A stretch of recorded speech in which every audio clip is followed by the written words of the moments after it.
ini jadi buruhmu. Halo semua, selamat datang kembali di channel Jaksa Film. Pada kesempatan kali ini Mimin bakalan nge-review sebuah alur cerita film horor bioskop terbaru yang berjudul Pabrik Gula Uncut yang dirilis tahun 2025. Cerita dimulai dengan kedatangan 7 pemuda dan puluhan warga desa lainnya yang mendaftar sebagai pekerja musiman di sebuah pabrik gula. Setiap tahun, pabrik tersebut merekrut warga sekitar untuk membantu mempercepat proses pengolahan tebu selama musim panen berlangsung. Selama masa kerja, para pekerja ini disediakan tempat tinggal sementara di area pabrik. Di antara mereka terdapat 2 tokoh utama, Endah dan Fadil, yang menjalani keseharian mereka di tengah lingkungan kerja yang penuh tekanan. Namun seiring waktu, berbagai kejadian janggal mulai terjadi. Para pekerja mulai mengalami gangguan tak kasat mata yang membuat suasana semakin mencekam. Rahasia gelap pabrik gula tersebut akhirnya terungkap. Ternyata pabrik itu berdiri di atas sebuah wilayah yang menjadi bagian dari kerajaan gaib. Kehadiran para pekerja dianggap telah mengusik ketenangan makhluk-makhluk halus penghuni wilayah tersebut. Mereka pun mulai menuntut nyawa sebagai bentuk balas dendam atas gangguan yang ditimbulkan. Jadi, bagaimanakah kelanjutan ceritanya? Tanpa banyak spoiler di awal, langsung saja kita masuk ke pembahasannya.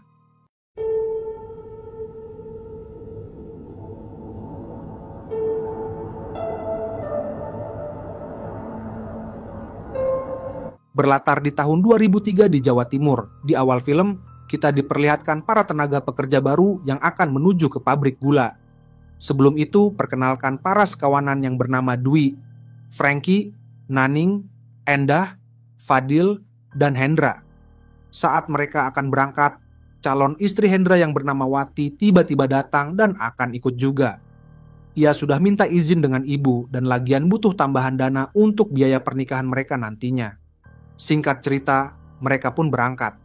Setelah perjalanan yang panjang, akhirnya mereka sebentar lagi akan tiba dan memasuki kawasan pabrik. Setelah tiba, mereka semua berkumpul untuk mendapatkan akses ke penginapan masing-masing. Malam harinya di penginapan Putri, Endah dan Wati mempersiapkan makan malam. Mereka juga mengajak seorang wanita bernama Rani, yang satu kamar dengan mereka bertiga. Saat akan makan, tiba-tiba terdengar alarm yang mengalihkan fokus mereka. Mereka tidak tahu apa maksudnya, karena memang mereka belum mengetahui prosedur di pabrik tersebut. Di penginapan Putra, Fadil bersiap-siap untuk melaksanakan sholat Isya. Ketika mengibaskan sajadah, ia tidak sengaja melihat sebuah penampakan menyeramkan kembali ke penginapan Putri, yang mana saat Endah tengah minum di dapur, ia melihat sekilas sosok yang melintas di depannya. Endah sadar bahwa seseorang telah keluar dari pintu itu. Endah pun juga ikut keluar untuk membuntuti orang tersebut. Endah lalu masuk ke pabrik yang sudah tidak ada aktivitas manusia di dalamnya. Ia kemudian berjalan ke belakang gedung yang mana Endah seakan mendengar suara pagelaran wayang.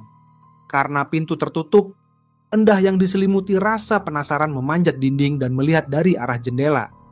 Dan benar saja, di dalam sana ada pagelaran wayang yang meriah, dilengkapi dengan para sinden dan dalang. Sesaat setelah mengalihkan pandangan, mereka yang ada di dalam sana menatap Endah dengan tatapan tajam. Endah yang ketakutan langsung kena mental dan terjatuh. Endah pun berlari di mana terlihat sosok tinggi bertanduk muncul di belakangnya. Pada keesokan harinya, hari pertama untuk tenaga kerja baru mulai bekerja, termasuk ke-7 teman tersebut. Di lapangan, seorang wanita bernama Marni memperkenalkan dirinya, orang yang bertanggung jawab untuk pekerja musiman di pabrik itu. Lalu ada Mbah Samin, 2 satpam bernama Rano dan Karno. Setelah itu Marni menjelaskan prosedur jam malam. Suara pentungan yang berbunyi setelah maghrib itu tanda jam kuning. Di saat jam kuning, semua buruh harus sudah masuk ke kamar masing-masing. Sementara suara peluit pabrik yang berbunyi pada saat jam 9 malam, itu artinya jam merah. Pada jam merah ini, buruh dilarang keras untuk meninggalkan kamar masing-masing. Dan peraturan ini tidak boleh dilanggar. Raut muka Endah seketika panik setelah ia tidak sengaja keluar kemarin malam. 3 hari lagi penggilingan akan dimulai, dan sekarang mereka akan ditentukan job masing-masing. Di sini Endah dipanggil untuk bekerja di bagian kantor. Sementara para Fadil, DWI, dan Franky akan kerja lapangan, nebas-nebas tanaman tebu dan lain sebagainya. Singkat cerita, Fadil dan yang lainnya mulai bekerja. Di sini terlihat masih aman dan berjalan seperti pabrik pada umumnya. Di sisi lain, Naning dan Wati bekerja di bagian penimbangan. Lalu ada Hendra yang bertugas menurunkan tebu yang sudah ditimbang dari mobil. Saat Endah sedang berjalan, ia tidak sengaja menemukan anak burung yang jatuh dari sarangnya. Dengan rasa kepedulian yang tinggi, Endah kembali menaikkan anak burung itu ke sarangnya. Muncul sosok wanita tua bernama Mbah Jina yang mengatakan perbuatan yang baik akan mendatangkan hal yang baik pula. Saat sedang asik menebas tebu, Fadil dikagetkan dengan kemunculan seorang ular kobra. Muncul niat buruk Fadil yang ingin menghabisi ular itu dengan menggunakan parang di tangannya. Namun Fadil masih bisa sabar, dan ular itu pun juga pergi tanpa menyerangnya sama sekali. Di sore hari para pekerja pun beristirahat melepas penat. Dwi memberitahu Fadil kalau sebenarnya pabrik ini sebelumnya pernah ada insiden kebakaran. Ia sendiri tahu dari Franky kejadiannya 7 tahun yang lalu. Kebakaran besar di gudang, semua yang terjebak meninggoy, dan semuanya buruh musiman. Gara-garanya, waktu malam mereka keluar kelayapan, mabuk-mabukan dan lain sebagainya. Saat di dalam, gudang tiba-tiba terkunci dan terjadi ledakan. Semua berusaha keluar tapi tidak bisa. Api mulai berkobar dan semua yang ada di dalam terpanggang si jago merah. Setelah kejadian itu, maka dibuatlah prosedur jam kuning dan jam merah. Katanya setiap malam arwah mereka gentayangan. Di kantor, Endah sibuk dengan jobnya. Ia dikejutkan dengan sesosok menyeramkan yang muncul di sampingnya. Endah yang ketakutan memutuskan untuk keluar. Dan ia tidak sengaja melihat Rani berjalan seorang diri. Rani terus berjalan tanpa menghiraukan panggilan Endah. Saat berhenti, Endah bertanya apakah tadi malam Rani keluar dari kamar. Alih-alih menjawab, Rani berlari ke arah Endah yang ternyata adalah sosok iblis. Endah yang panik akhirnya berlari keluar dari kantor. Di luar Naning dan Wati sudah menunggu, termasuk Rani. Mereka pun pulang karena waktu juga yang akan segera maghrib. Di malam hari diperlihatkan Rano Karno bermain domino dengan Dwi dan Franky. Dwi mengaku senang bekerja di pabrik ini karena gajinya besar dan sudah disediakan penginapan. Karno mengatakan bahwa pabrik sengaja mengambil orang-orang luar karena orang-orang pemukiman yang dekat dengan pabrik itu tidak minat. Alasannya sederhana karena seringkali mereka melihat penampakan korban kebakaran itu. Selain arwah korban kebakaran, ada lagi yang lebih serem. Dulu pabrik ini berdiri zaman kolonial. Banyak akses termasuk lapangan tenis dan rumah sakit jiwa. Dan kabarnya masih suka ada demit berkeliaran dari pasien rumah sakit jiwa. Karena sebentar lagi jam 9 alias jam merah, Rano menyuruh mereka berdua untuk kembali ke penginapan. Dan benar saja, tidak berselang lama peluit pabrik pun berbunyi. Keduanya langsung mengambil jurus langkah 1000. Di sisi lain, Wati merasa tidak enak dengan Hendra, yang dituntut ibunya Wati untuk segera menikahinya, dan semua itu harus pakai uangnya Hendra. Naning yang mendengar itu menyuruh bersabar, dan lalu pergi ke kamar mandi. Wati kemudian meminta saran kepada Endah, namun Endah terlihat melamun memikirkan kejadian yang dialami tadi. Endah yang ditanya, memilih untuk diam dan tidak menceritakannya. Saat mengambil piring, mereka dikejutkan dengan kemunculan seekor kelabang. Lalu Naning yang di toilet diteror dengan dimulai lampu yang berkedap-kedip. Ia tidak sadar kalau di belakangnya muncul arwah para korban kebakaran. Pada keesokan harinya, Rani disuruh mandor untuk membawa sebuah berkas ke stasiun derek dan timbangan.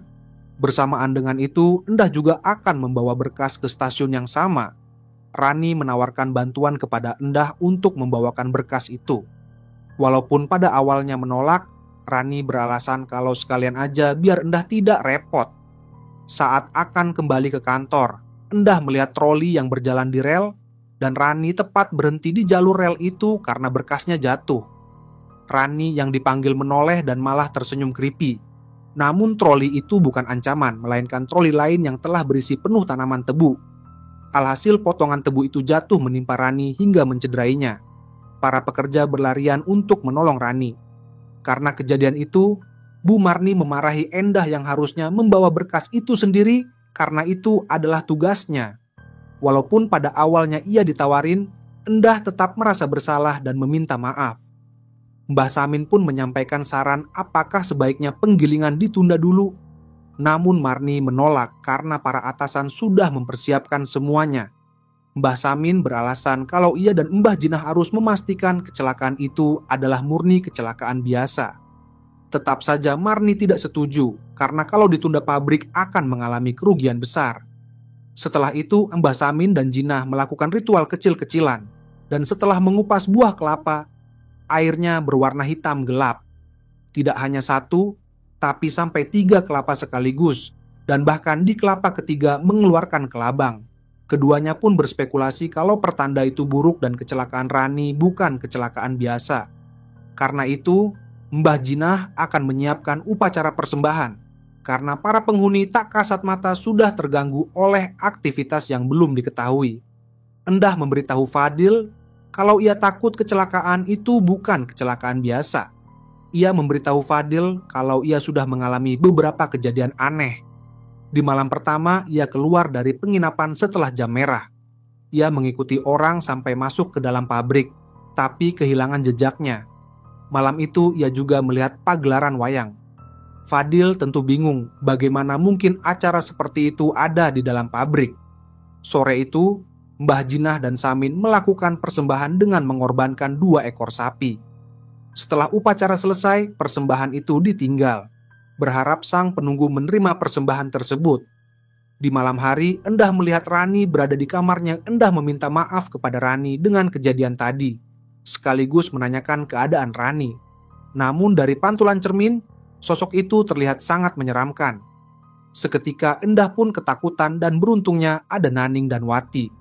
Naning mengatakan kalau Rani sudah agak mendingan sudah diantar pulang ke kampung halamannya. Naning kemudian mengingatkan Wati apakah ia tidak mau mengantarkan makanan itu untuk Hendra. Namun karena Wati belum sholat Isya, alhasil Naning menawarkan bantuan untuk membawa makanan itu ke penginapan Putra. Setelah mengantar makanan itu, alarm jam merah berbunyi dan Naning dengan buru-buru masuk ke dalam rumah. Pada keesokan harinya, Mbah Jinah dan Samin kembali untuk mengecek persembahan itu. Sayangnya, kedua ekor sapi itu masih hidup yang berarti persembahan mereka tidak diterima. Karena itu, keduanya kembali melakukan ritual volume 3 yang disebut tirakat. Di malam hari, Rano dan Karno yang patroli melihat sesuatu bergerak dari arah sumur tua. Lalu, Fadil yang telah melaksanakan sholat langsung tidur. Di tengah malam ia mengalami ketindihan dan sosok di atasnya adalah wanita tanpa kelapa. Di esok harinya, Fadil tidak sengaja melihat Rano dan Karno panik, memanggil Mbah Jinah, Samin, dan Marni. Fadil diam-diam mengawasi mereka yang berada di sumur tua itu. Fadil yang penasaran melihat di bawah sumur tua itu, dan ternyata ada sosok mayat pekerja yang sudah mengapung. Mbah Samin yang menangkap basah Fadil, mengingatkan untuk merahasiakan dan tidak buat ramai apa yang ia lihat. Samin juga menyadari kalau Fadil ini bukan orang biasa. Samin menyuruh Fadil untuk menceritakan kejanggalan-kejanggalan yang sudah dirasakan di pabrik ini. Kedua mbak itu juga memanggil Endah untuk diinterogasi.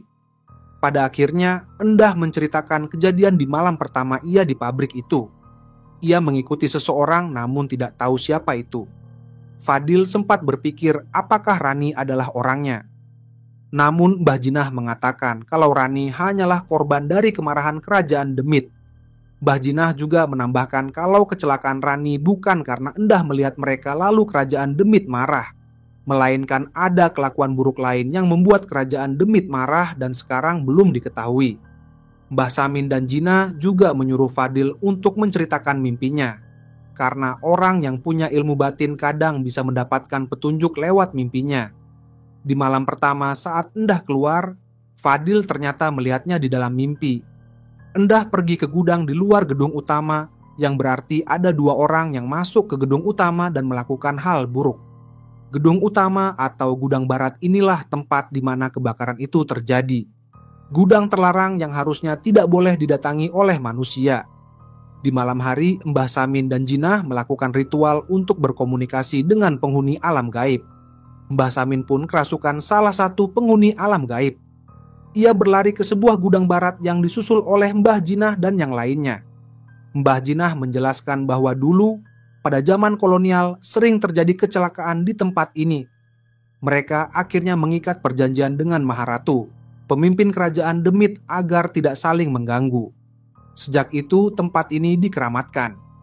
7 tahun lalu, para pekerja musiman melakukan hal ceroboh di tempat ini, yakni mabuk-mabukan dan lainnya. Hal itu membuat kerajaan Demit marah dan akhirnya terjadi kebakaran. Setelah itu, gudang ini benar-benar ditutup. Mbah Jinah tidak menyangka akan ada lagi yang datang dan sampai merusak batas gaib itu. Tidak hanya itu saja, ada yang mengambil perhiasan atau barang berharga milik Maharatu.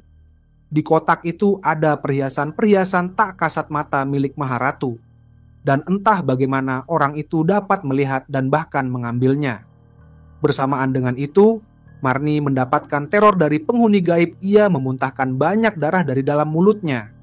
Beruntung Mbah Jinah dapat mengantisipasinya dan menyuruh Rano Karno membawa Marni ke rumahnya.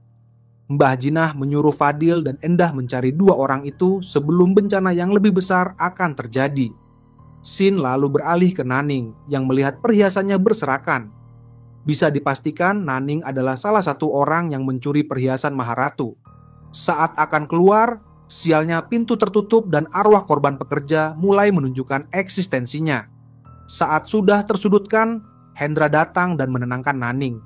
Hendra tidak menyangka jika malam itu Naning ternyata mencuri perhiasan Maharatu. Keduanya kemudian berniat mengembalikan perhiasan itu, berharap semuanya bisa menjadi normal kembali. Fadil dan Endah kembali ke penginapan dan tidak sengaja menemukan gelang perhiasan milik Maharatu yang tidak sengaja dijatuhkan Naning.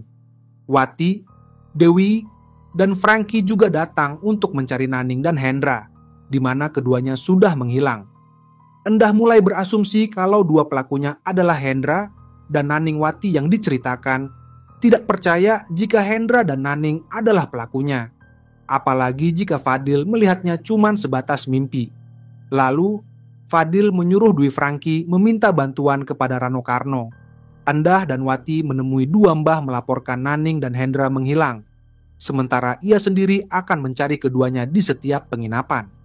Setelah berkeliling, Fadil bertemu dengan pria sebut saja Samsul yang meminta bantuan padanya. Setelah masuk ke dalam kamar, di dalam lemari ternyata ada Samsul yang asli. Samsul berkata kalau yang ada di luar adalah sosok iblis. Benar saja, iblis itu langsung menyerang Fadil. Fadil melawan dengan membaca ayat-ayat suci Al-Quran. Dan berkat kekuasaan Tuhan, Fadil dapat terbebas dari serangan iblis. Di sisi lain, Wati terus menegaskan kalau Hendra tidak mungkin mencuri. Alih-alih menjawab, Endah menyuruh Wati untuk terus berjalan karena sosok menyeramkan terlihat berada di belakang mereka. Singkat cerita, Naning dan Hendra mengembalikan perhiasan itu. Endah dan Wati juga datang dan mengembalikan gelang yang terjatuh. Wati pada akhirnya percaya setelah melihatnya sendiri. Mbah Jinah menyuruh mereka berdua jujur apa yang telah dilakukan sehingga bisa melihat perhiasan yang tak kasat mata itu. Di malam pertama, mereka berdua masuk diam-diam ke gudang barat dan melakukan adegan malam pertama. Adegan malam pertama itu, Hendra sukses cosplay menjadi si Madun part 2. Kok orang-orang demen banget ya selingkuh, Mimin dapet 1 aja susah banget. Setelah melakukan adegan malam pertama, Naning melihat perhiasan Maharatu dan akhirnya mengambilnya. Setelah diceritakan, Watai tidak menyangka dengan Hendra yang telah menodai sahabatnya sendiri dan Naning yang sampai hati merebut calon suaminya. Mereka bisa melihat perhiasan itu karena mereka melakukan perbuatan dosa. Dosa zina adalah dosa yang paling disukai setan dan bisa membuat dosa-dosa lainnya terbuka, seperti mencuri. Wati yang sakit hati keluar dari tempat itu. Sayangnya, sosok Maharatu merasuki tubuh Wati. Berkat kesaktian Maharatu, ia bisa membuat para pekerja mengalami kerasukan massal. Para pekerja itu mulai menyakiti dirinya masing-masing. Mbah Jinah sendiri berduel dengan Wati. Disangka sudah sadar, ternyata itu Mbah Jinah tertipu yang akhirnya diserang balik oleh Wati. Endah juga pada akhirnya kerasukan, menjadi seorang dalang perwayangan. Endah mulai diperlihatkan masa lalu pabrik itu. Zaman dahulu, tempat tersebut adalah hutan lebat dan sepi yang tidak pernah dijamah manusia. Tetapi sesudah datangnya manusia yang serakah, pohon-pohon rindang nan indah ditebang sampai habis. Maka dari itu jangan salahkan jika para leluhur meminta tumbal darah manusia. Endah melihat dua manusia itu ditimbulkan dan dibukur hidup-hidup. Setelah diperlihatkan semuanya, semua yang kerasukan menjadi sadar kembali. Setelah diceritakan, dua domba itu sepakat untuk menumbalkan Naning dan Hendra, sesuai dengan penglihatan Endah. Walaupun sudah meminta maaf, permintaan Maharatu tidak bisa diganggu-gugat. Keduanya kemudian dirias menyerupai sepasang pengantin, mereka pun diarak untuk dibukur hidup-hidup. Namun ternyata persembahan itu sudah dimanipulasi dan yang diarak itu cuman boneka biasa. Hendra dan Naning cuma diambil darahnya dan dioleskan ke boneka itu. Setelah itu, Mbah Samin berpesan agar keduanya tidak keluar dari lingkaran garam. Sayangnya, Maharatu tahu kebohongan itu, dan lingkaran garam tersebut tertiup angin. Keduanya terkunci yang membuat siapapun tidak bisa masuk. Setelah pintu terbuka, yang ada di dalam sana adalah boneka persembahan. Mereka yang sadar kembali ke tempat ritual untuk menggagalkan penguburan boneka itu. Sayangnya, tempat itu sudah habis terkubur. Mbah Jinah kerasukan Maharatu dan berkata kalau tipu muslihat Maharatu tidak dapat memperdaya Maharatu. Dan benar saja, setelah digali Hendra dan Naning berada di sana dan sudah dalam keadaan tidak bernyawa. Dan akhirnya film pun selesai. Oke guys, mungkin cukup sekian. Terima kasih yang telah donasi dan memberikan semangat buat Mimin. Jangan lupa like, subscribe, dan berkomentar sebanyak-banyaknya untuk request film terbaru ke depannya. Akhir kata, sampai jumpa di video selanjutnya.